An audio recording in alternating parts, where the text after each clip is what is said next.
my name is Jessica. I am the tier leader for VGC UU, and today I'm going to be going over the results of the Chennai regionals that we had this weekend. I might be totally saying that wrong because I did not pick the name for this regional, but so to give some context for this was the Prague regional. This was the regional we had that happened about a month ago, June 21st. It was the last regional we had, and so this is a decent snapshot of kind of what the meta was at the time. Here, let me look at the single limit bracket. Let me look at that top 9. So, if you look at it here, you have 3 Groudon, a decent amount of Zacian, 4 Zacian, 1 NDW, which is actually kind of weird for this time period, but this style was getting pretty innovated at the time. And then you have, 2 NDW. I missed that one. That one's that one was hiding. And then a Zamazenta and 2 Duskmane Necrozma. So that's actually kind of interesting because at the time, and then a couple of Eternatus as well. So the makeup of this cut was like pretty abnormal for the time because Eternatus did not really like have its time like in the sun basically. Like this kind of Eternatus structure where it's like Tail Room or like this kind of like Tailwind Eternatus structure with like Life Orb Eternatus was not like very common at the time. And neither was Duskmane. The thing about Duskmane specifically is that Duskmane was like, it was definitely underutilized because there was a lot of Groudon and there was a lot of Zacian and there's specific structure that was actually like one of the, probably I would say one of the scariest structures in the format that I actually brought to here. I didn't do super well, but basically ignore the Eternatus Indeedee and Crown, but Groudon Charizard Jumpluff was like one of the most defining structures of Shift 1 of Reg-I UU. Because basically, Charizard had essentially no switch-ins. So what you could do is you could just lead jump off Charizard. You could Sunny Day, Terrafire's Choice Specs, like Heat Wave, and that would basically just obliterate everything. Like it would OHKO like Necrozma Duskmane, or no, it would OHKO NDW from full. And like non-Terra Ogerpon Wellspring from full. So it's like, it outputs like so much offensive pressure and so much damage raw that it's able to like overcome a lot of the checks that would have come with it. So this, and then the teams like this were also where Jumpluff was innovated. Originally, a lot of like Sun teams were using Lilligant Hisui because Triple Axle was really helpful to beat Landorus. It was Sleep Powder plus After You was a really helpful combination. And it's just a really strong mod overall, right? But now you've Jumpluff, who can actually set Tailwind and Redirect in addition to having fast Sleep Powder. And it kind of like broke open the format in terms of like what was good for Groudon structures. Because at the time, the basic like, hold up, let me find this. The basic structure for, the basic structure for Groudon teams in Reg G was this kind of, it was this guy, so it was Walking Wake, Groudon, Kingambit, Volcarona, Lilligant Hisui, and Gouging Fire. This is basically the most consistent team in all of Reg G UU.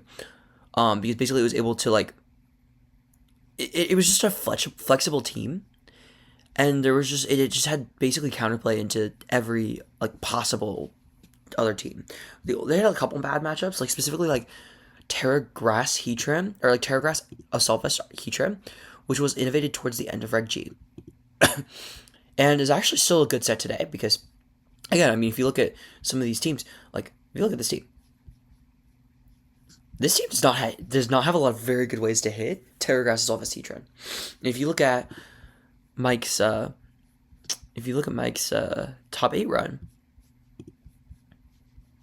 his first loss of the whole tournament against DBD.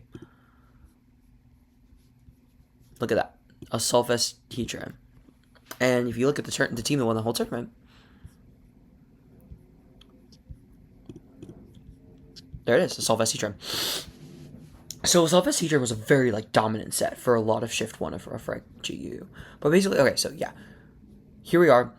This is a Prague Regional. So this is kind of where a lot of like common ideas for Reg-I were like kind of innovated. So you have, Jumpluff, this kind of ground balance structure that Mike created. The use of E-turn, Duskmane as like a viable part of the meta, and also later, Sonoy later innovated Solgaleo as well. He was like the big pusher for Solgaleo, and that kind of took over a lot as well. This, yeah, so we saw a lot of like interesting new structures. This I think actually is probably the most important structure that come out of this. This structure, Talonflame specifically. This was like Talonflame's first like real big tournament showing, and Talonflame after this started to become one of the most like important mons in the tier, because the combination of like Feather Dance and Tailwind allowed to basically sit there and neutralize physical attackers while also providing like really great speed control, especially in the face of like, if you look at what's it called, especially in the face of Roaring Moon, who at the time Roaring Moon was very dominant. Like Roaring Moon, you did not see a lot of Talonflame, you did not see a lot of priority Talon, because Roaring Moon was like just such a dominant presence in the meta. But kind of after this, after like Talonflame was innovated, Roaring Moon, like here, we're gonna go over now. We're gonna start talking about Chennai. But if you look at this, not a single Roaring Moon in Chennai. This guy used to be rated S plus, or this guy used to be rated like the highest rated mon in VGC in the VGC UU VR. But now look at it, like it's just completely fallen off in favor of Talonflame. And while Talonflame did not necessarily have the greatest showings here, I mean, like if you see it, like there's one in 6th, there was one in 7th, so they both got cut in like top 8 here. They both lost round 1 to top 8. But if you see, like, you see this kind of structure starting to emerge, specifically in Chennai. There's you see a lot of, obviously you see our ground here. Blossom here is reusing the same team that they used to win, or like it's the same team they used to win Prague, but it's Sneasler over King Gambit, I believe. Yes. But yeah, so if you look at this, like, here's this, there's this kind of structure that like, but yeah, there's this very specific structure. Assault Vest Groudon, Pixie Plazation, Pixie Plate Swords Dance Station, Jumpluff with Focus Sash, Walking Wake with either Specs or Life Orb. I prefer Specs personally. I think Specs is the infinitely better item, but and then a Fire type and a Dark type. Basically, because a Fire type is able to act as a stopgap into the mirror, and because a Dark type is able to act as a stopgap into Necrozma Duskmane teams, or Necrozma Dawn Weeks and Necrozma Duskmane teams. So, yeah, so you see that kind of structure a lot, in especially Chennai, because if you look at it, I'm running it right here with my Fire types and being Magmar, my Dark type being King Gambit. Mike is running it. He's using his exact same proc team with Arcanine King Gambit.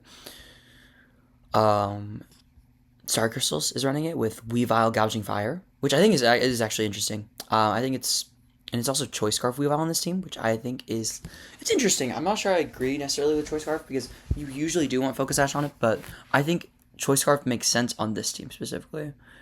I think Weavile is a good fake out bot in this format, but regardless. And then even this team, like, I ran a version of this team with Weavile over Sneasler to actually do pretty well with it. And I think this team is still like pretty viable, I would say. I think Weavile is definitely better than Sneasler here, because you do need the Dark type. I think Dark types are like very, very good. I think they're kind of showing off, like if you look at this, like King Gambit, Bonnet, King Gambit, Weavile, Tyranitar even. This team doesn't have a Dark type, but it does have AV Blood Moon Ursaluna, which is like fine. This team has a Heatran, an AV Heatran. I think it should probably have a Dark type as well, or it should have like a Dark type there. This team also doesn't have a Dark type, but it has Pelipper, AV-Tran, their own Indeedee, and Duskmane. So like it still kind of has like counterplay. This team, Roaring Moon, Pelipper. Yeah, there's Roaring Moon. I missed that. And then this team, Petra. But yeah, okay, so we have like, if we look at it, the same Groudon structure. So there are obviously a lot of intricacies within this Groudon structure. Like, I innovated Magmar because Magmar Magmar actually does really, really well into the mirror. So let me pull up the replay thread. Like, if you look at this me versus Mike, it's basically an exact mirror. What I'm able to do is I'm able to lead Zacian plus... Here, let me switch sides. There we go. But I'm able to lead Zacian plus Magmar. And if I Terra Water here, he has no way of really hitting my Magmar. My Magmar is able to sit on the field and just let my Zacian SD up. Because if my Zacian is allowed to SD up, like, look at this team. He does not really actually have that many switch-ins to Zacian proper. So what I can do here is I can just redirect,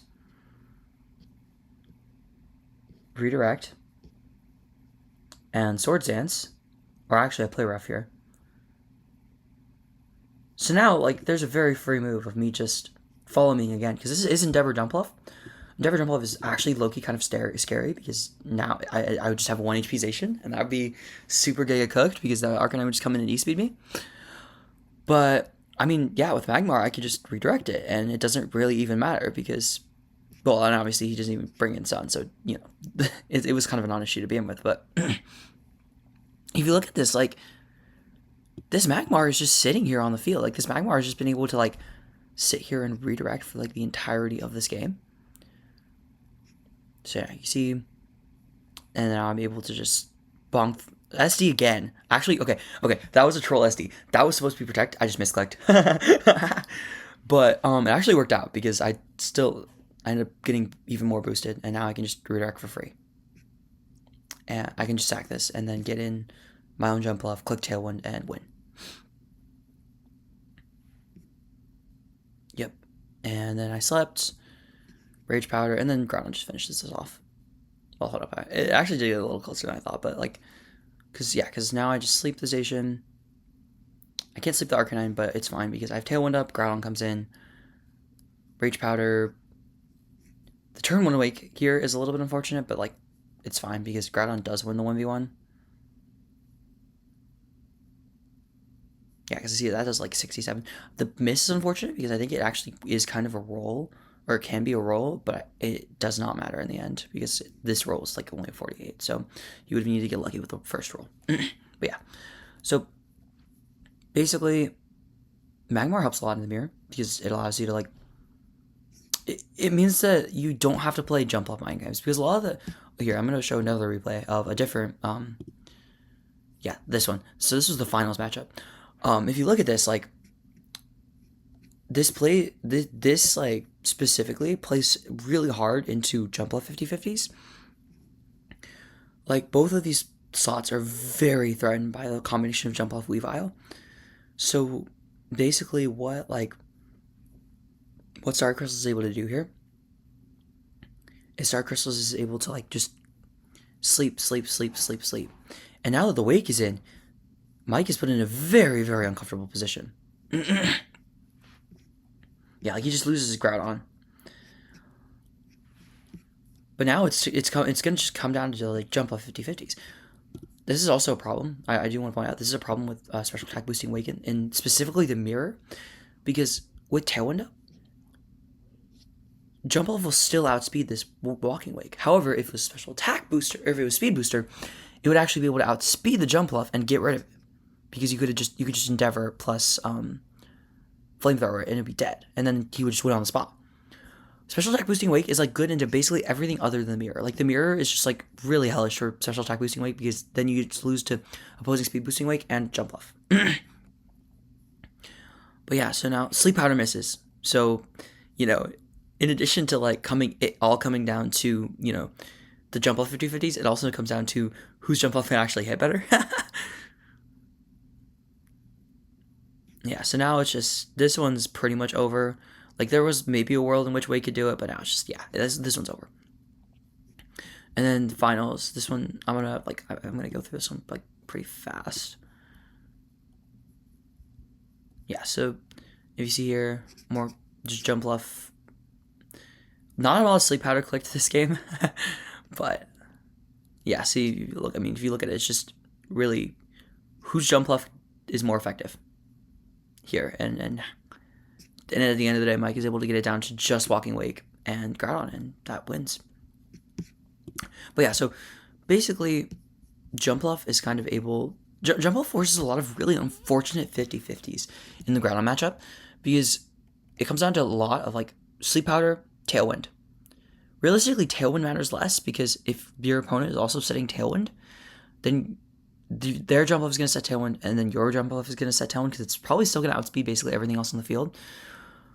But yeah, so I'm going to go over, and if you look at this, like, Mike ended up winning out. I got, I had the undefeated XO curse, and I got, like, absolutely obliterated by this team, who proceeded to, like, that team then proceeded to lose to Feast. So I think I found to Star Crystal. So I think I did not find the lines there, which is fine. So anyways, I'm gonna get into my team really quickly and what I used. So this is what I used. Groudon, it's just bulky. I think 156 Adamant Groudon is optimal, really. I'm at 120 to outspeed to speed creep Modest Pelipper by 1. I like Stomping Tantrum because you could realistically run high horsepower, but like Stomping Tantrum, you're using the single target move that doesn't miss. So I figure I would rather use the single target move that literally doesn't miss than freaking high horsepower, which is a 5% chance to miss. I mean, it's Groudon. At the end of the day, the thing is, Terrifier Heat Crash is generally your most valuable click with Groudon. Like, if you're going to be using this team, you are going to find yourself using Terrifier Heat Crash more than you find yourself using Precipice Blades, in my experience. Because Terrifier Heat Crash is just such a valuable click. Like, it actually just does so much damage. It lends itself a lot to making Groudon more consistent. So then, this is a funny assassination spread. Basically, I crept Modest, max speed Modest E-Turn, or Eternatus is 182. I speed crept that by 2. And it made more sense for me to go Jolly doing that, because then it gave me more investment here and here. But yeah. So then basically I ran SD. I was not the biggest fan of SD Play Rough, or like of SD Pixie Plate Terra Fairy specifically. But after having ran it in this tournament, it felt really strong, especially with Magmar. Because Magmar and Jumpluff. Because with these two passive redirectors, or with these two redirectors, I was able to basically force a lot of like tough positions for my opponents by just redirecting and clicking SD and then having Jumpluff and back to set Tailwind. So it was like very good into like a lot of matchups that I just like. I've been like a CBization merchant since the beginning of Reg-I Shift 1, and I think like SD Pixie Plate really impressed me here. This is just standard Jumpluff. The reason it's 2-5 do defense instead of anything else is really just because 2-5 do defense gives you much better rolls to live Talonflame do Wing Beat. Like, you live all do Talonflame do Wing Beats except for Sharpbeak Adamant, which is still a roll. So you can still live it, even if it's Sharpbeak Adamant. But you always need to be 178, because if you're below 177, if you're 177 or below, your speed 10 Walking Wake, even if they get Tailwind up, so it's like just really bad in the mirror. 176 is just like whatever, like slower than Wake. That's actually just bad. Realistic. Some people have tried to do over 173, which is over Lilligant and Hisui, but that's not good. You need max speed. You need to be able to win the speed tie. I chose Pollen Puff here. I'm not the biggest fan of Endeavor. I think it's not as consistent. I like the side Pollen Puff whenever I Groudon, especially with my Groudon's like it's decently bulky. I think speaking of 156 Groudon. 156 Groudon is definitely the play on Assault Vest. I think on like Clear Amulet, you can get away, like especially like Clear Amulet SD, you can definitely get away with 76 and like super bulky. But on AV, you definitely need 156. 156, it just gets you a lot of damage rolls, and it gets you a lot more 2-hit KOs that you miss otherwise. Magmar, this guy's been the GOAT of my run. I'm gonna be honest. Like this guy like definitely came through. With this investment, I didn't calculate for anything specific, but it really did like just take everything I needed it to. Like, I think it lived. It got 3-hit KO'd by a Terra Fairy Bandization Play Rough. Or it got 3-hit KO'd by that, which was like perfect, because that's just exactly what I needed it to. And it actually it feels like it did enough damage to me, which was very good. So we had Gambit. This spread was kind of troll. I'm gonna be honest, max speed Jolly King Gambit is a little bit troll. But realistically, it actually wasn't that bad because what I was able to do is I was able to like into the Necrozma Dustbane or Necrozma Dustbane and Dominguez matchup. I'm able to actually utilize this guy outside of Trick Room. And if you look at this guy's natural bulk, like 175, 140, 106 is like actually it's still very good. Like this guy is living 1 to 2 hits usually still, even without any bulk investment. And basically like with Life Orb, Terra Dark, even without Adamant, it's still able to damage trade fairly positively. Like the thing is, the funniest part interaction here is that like with this exact speed or with the 112, you outspeed. You creep a lot of the common Groudon. You creep a lot of the mons that are like speed creeping Zacian and Tailwind. So what you can do basically is you can Tailwind plus Ironhead Zacian, and it will Oko, not less bulky Zacians, which is very funny. But yeah, overall the set's a little bit troll, but like it's kind of just a stopgap for like 2-3 specific matchups. So it's really not the end of the world. Like it's basically you only bring it into like E-turn, both of the Necrozmas, and that's like kind of it. And like Mewtwo, but Mewtwo's not real. So it's kind of just like you bring it into those and you click the Terradar Cowtuckly button or the Ironhead button if there's a Zacian. And then Walking Wake. Snarl is actually pretty good because what you can do with it is basically you can lead it into Side Spam and you can click Snarl to nuke the damage output immediately. But yeah, from there it's kind of just it's just yeah, it gets the speed boost. That's it. I mean, realistically, speed boost Wake, I have never been very high on speed boost Wake, but basically speed boost Wake allows you to kind of it's so much better in the mirror for a lot of reasons I explained earlier, but it's just like you don't miss the damage that much into the mirror. So what you're able to do is you're just able to like outspeed both their Wake and you're also able to outspeed their Jump Bluff. If you set Tailwind and Sun is up, you're able to outspeed their Jump Bluff in Tailwind. I like Flip Turn a lot because it allows you to just like, especially in the mirror, allows you to like break focus dashes and just like switch out for free, especially to like reposition around like Groudon, to reposition Magmar in. Like yeah. But I took this team pretty far. I went 5-0 in Swiss. It felt pretty good. I think the structure, just in general, is one of the best structures in the format. I think it's like the slots are very adaptable still. Like this Magmar could definitely still be like a Gouging Fire. It could definitely still be like this could still just be Arcanine. Like realistically, there are a lot of different variations you can do with this. I mean, like Fire type. Let me look at all the still viable Fire types. It's like Zard could still fit here. You even probably do like you could test Entei. Even like AV Grasstran here could work with like Clear Amulet, Groudon. Although I think that's a little silly, but it's like look, it's like not bad. I think it's like actually kind of usable. But yes, and like, but yeah, the structure is just like I think this structure is just super consistent because overall you're just able to like output a lot of damage. It's just a very flexible structure. And yeah, it really dominated this regional.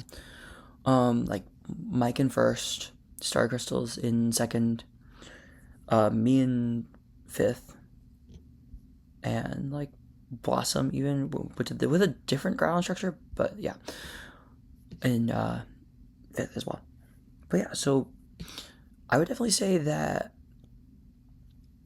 yeah, a lot of interesting structures come out of this. I want to talk about Luna's team a little bit because I do think Bundle is kind of interesting. Like Bundle Ninetales is a very good Sun counterplay. She actually ended up losing to Sun at the end. But this is an interesting team. I think like Brute Bonnet is definitely one of the more interesting additions to the tier. I think this probably should have been an Assault Vest Ursaluna. I think Assault Vest Ursaluna is way more consistent. Just in general, because it means you're able to use it outside of Trick Room as well. It's just like a bulky damage trader. And then obviously this should definitely not have been Encore. This should have been absolutely should have been Hydro Pump. It definitely came up a lot in her and Mike's sets and her and my sets. So this is a good example. So yeah, I actually used the max speed gambit here. But yeah, if you look at this, my Estization, this is like a bit of a weird matchup. So because it's not Hydro Pump Bundle, Magmar is able to completely wall it out. Magmar is able to completely wall it out, so I can just, what I can do here, so I can just click Sword Stance, swap Magmar, follow me, and then just start clicking buttons. So here you see, Terra, speed drop, 48 is kind of insane. This month's kind of crazy. So then the bundle's dead. Now A-Tails is in, play rough again, dies,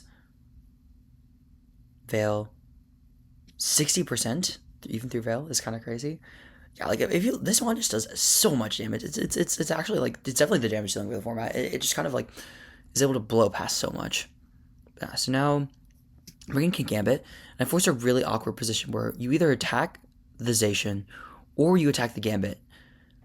And depending on what she has in back, like if it's blue now, you probably, both of these are really bad for blue now. If it's Bonnet, both of these are also like, okay, this guy's definitely way worse for Bonnet, but, and then this guy is like, this guy hates Gambit, so you obviously would attack there. So it's based on this decision to attack Zacian, it's probably Luna back.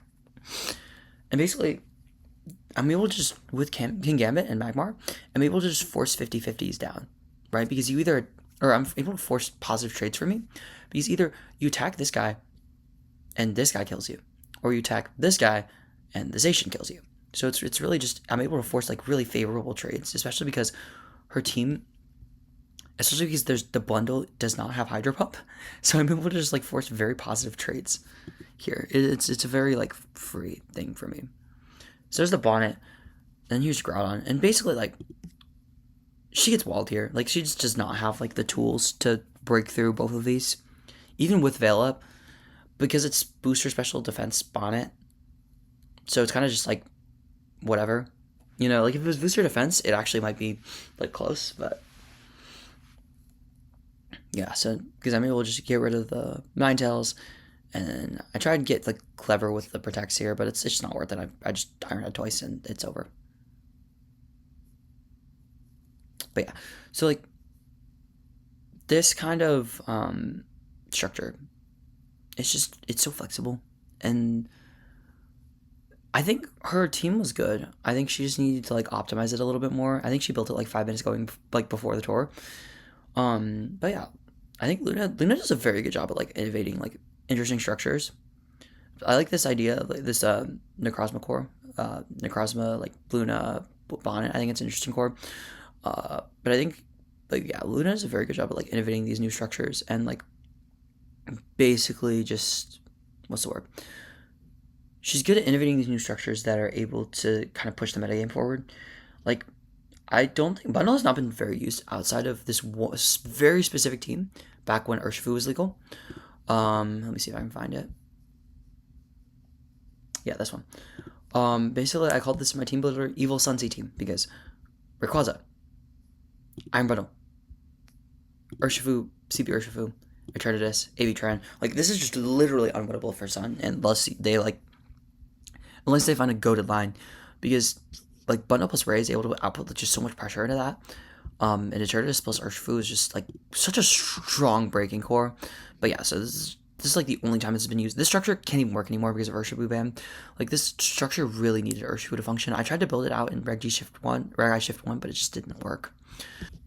Yeah, so this is kind of how the Chennai regional went. A lot of meta development from this, a lot of like interesting structures. So like this Iron Bundle structure is very cool. I thought this Eternatus structure was very cool. It beat my ass really hard.